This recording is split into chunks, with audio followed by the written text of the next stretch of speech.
Now at 6, millions of Americans are hitting the roads and the airport ahead of Memorial Day weekend. And with the high cost of fuel, travelers tell us it's now they're feeling the impact. And fans across the country are mourning the sudden death of NASCAR champion Kyle Busch. Just ahead, we hear from his competitor and Connecticut native Joey Logano. But first, tonight. We are here today because a black child is deceased, and the community still does not have clear answers.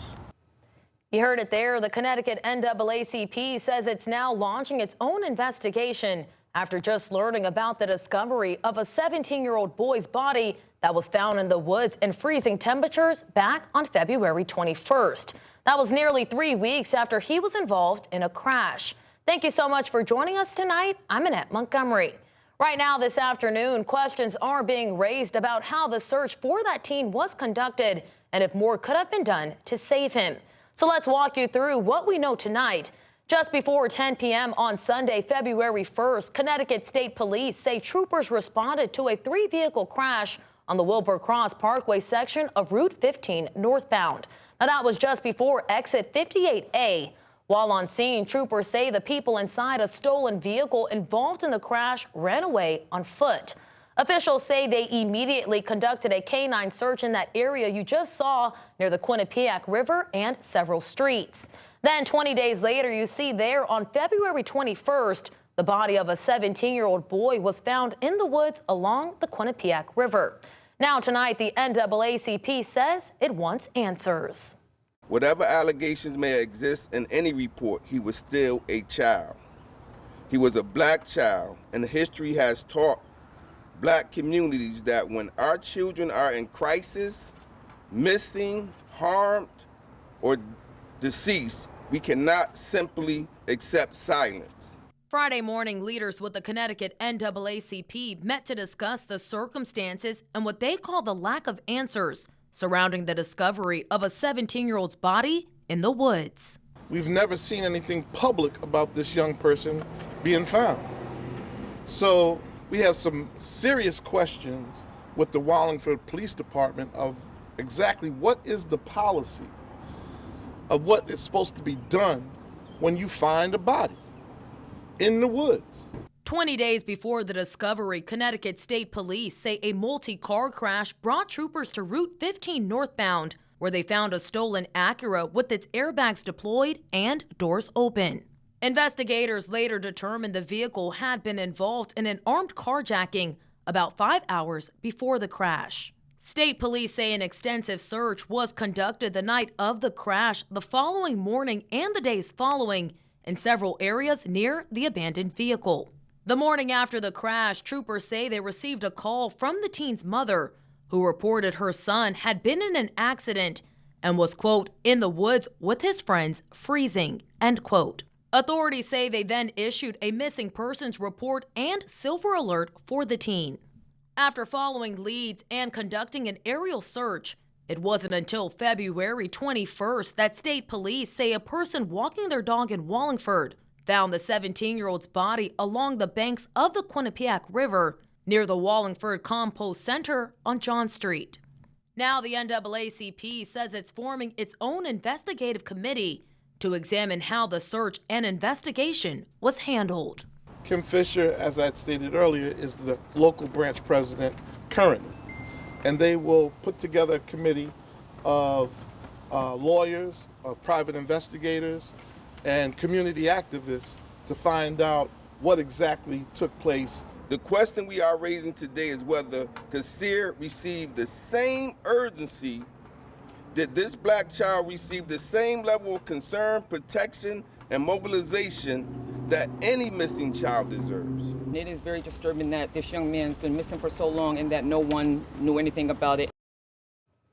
And in the report from Connecticut State Police, troopers say they are saddened by the discovery that occurred, quote, in spite of the dozens of police, fire, and EMS personnel that worked this case in the hours and days following the collision, end quote. Well, hi everyone. It certainly was a nice day. It was a cool, dry day. We had, kind of a milky white sky. That's what we have behind me here, downtown Hartford. 65 degrees, mostly cloudy skies. You see 59 Winstead, Goshen, a little bit on the cool side, huh? 65 in Summers and 65 Manchester. We get down to 59 in Brantford, 62 in Hamden. So basically upper 50s to lower and middle 60s. The wind coming in off the cool waters. So they'll keep temperatures on the cool side for the next couple of days. One reason, that flow. The other reason, clouds. And the third reason, some rain moving in. But it looks like that rain may hold off. It's kind of bumping up against a ridge of high pressure. It's going to take a while. So overnight, we'll keep the clouds in, but dry. And tomorrow we'll keep it mostly dry, except for southwest Connecticut. That's when we'll get some showers, especially later in the afternoon and evening. But look at the Hartford area, mostly dry, with temperatures averaging in the upper 50s to lower 60s. It'll show you overnight we're dry. And here's the latest simulation for the first part of tomorrow. And you see how things are held down to southwest Connecticut. And even there, it's going to be very light. Coming up, I'll detail when the heaviest rain will move in and how much rain you can expect. And what about the all-important Memorial Day holiday forecast and beyond? Details coming up in a few minutes. Annette? Thank you, Sam. And speaking of this upcoming holiday weekend, many people are taking off this Memorial Day, even though the high cost of travel is on their minds. Fox 61's Jamel Johnson spoke to passengers at Bradley International Airport about the real price of flying this year. Do your homework and find deals. That's what some passengers are telling me here at Bradley International before boarding their flights when it comes to finding affordable tickets. They aren't letting higher prices stop them from lifting off this holiday weekend. Despite 4 of the airport's parking lots being full, Bradley International wasn't too busy in the lobby Friday morning. The TSA lines weren't long at all. Passenger Chaldea Stewart says she and her friends always find new places to travel for Memorial Day weekend. She says you have to be patient when booking your flights. They definitely fluctuated. It ended up being, like a couple $100. Well, actually more than what we expected. That's only because we caught it pretty quickly. There were times where it went up into the mid 3s or 4s, which is a little bit on the high side. We really had to do our, due diligence and make sure that we caught it, in the prices that we did. Also spoke with George Carter, who's traveling with his wife to see their family. He says booking early was the best decision they could have made. I think we got a deal because of it. It looks like now, we'll be going to Charleston in 3 weeks, but because of the way the things are going, the rates, we have to book that in January just because of the way things are going. So, yeah, as early as possible. Now, just because lines were short Friday morning doesn't mean it's going to be like that for the rest of Memorial Day weekend. The airport says they want you to try to get to your flight 90 minutes before it boards. At Bradley International Airport, Jamel Johnson, Fox 61. And stick with Fox 61 as we continue our Memorial Day coverage all weekend long. You can also get the latest news and weather updates by downloading the Fox 61 app. Tonight, we now know the reason for a major train derailment in Mansfield earlier this year. It was all caused by a broken wheel. Now, that's according to a report from the U.S. Department of Transportation. You may remember that derailment happened in early February along the Willimantic River. 10 cars derailed. 6 of those cars contained liquid petroleum gas. 1,500 gallons of non-hazardous material leaked onto the ground, but no hazardous leaks were reported. We also know no one was hurt.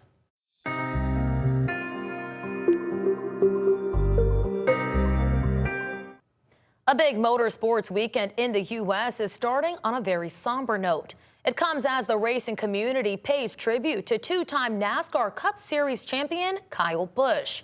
The Indianapolis Motor Speedway paid tribute to Busch on its scoring pylon ahead of Sunday's Indianapolis 500. And take a look over in North Carolina. A picture of Busch is on display on the big screen at Charlotte Motor Speedway. Busch was set to compete in tonight's Truck Series race and again on Sunday in the Cup Series Coca-Cola 600. Busch died yesterday from what his family said was a severe illness. He was reportedly testing in a racing simulator on Wednesday when he became unresponsive. Nick Carboni takes us through Kyle Busch's everlasting legacy.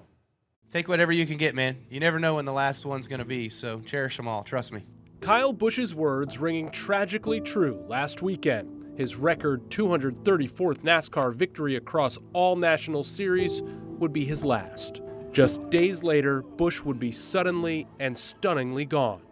An unfathomable, unimaginable, unbearable day in NASCAR as the sport loses one of the best drivers and characters that has ever put his hands on the wheel of a race car. Just a blue-collar kid from Las Vegas, Busch followed older brother Kurt's footsteps into NASCAR over 20 years ago, winning his first Cup race in 2005. Takes so much effort to get here, and we finally got here. Busch got there 62 more times on the Premier Series, which puts him in the top 10 all time. He won Rookie of the Year, All-Star events, Crown Jewel races, and 2 Cup Series championships. Busch won at least one NASCAR race over 19 consecutive seasons, doing it his way, which wasn't always everyone else's. I don't know what y'all are whining about, but if you don't like that kind of racing, don't even watch. Like him or not, Rowdy was good for racing, and his fans didn't just like him, they loved him.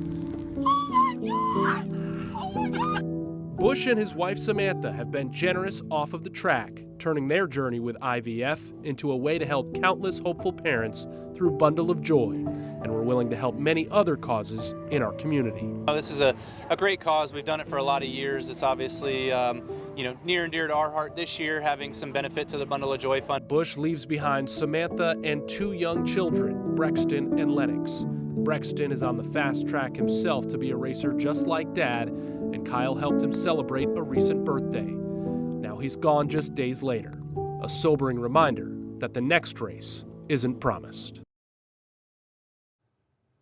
And of course, the news of Busch's death stunned his fellow competitors, with those who knew him best noting his immense love for the sport and the people in it. Middletown native and 3-time Cup Series champion Joey Logano was teammates with Busch early in his career. And he impacted our sport in so many ways. Such a huge personality. It's a really big reminder of how fragile life is. Because honestly, I mean, he won the race last week, or he won the truck race last week, and this week we don't have Kyle anymore, and I'm shell-shocked. I don't even know really what to say. Fellow competitor and Berlin native Ryan Priest posted on social media, "Godspeed, KB, gone too soon. My family's thoughts and prayers are with the Busch family," end quote.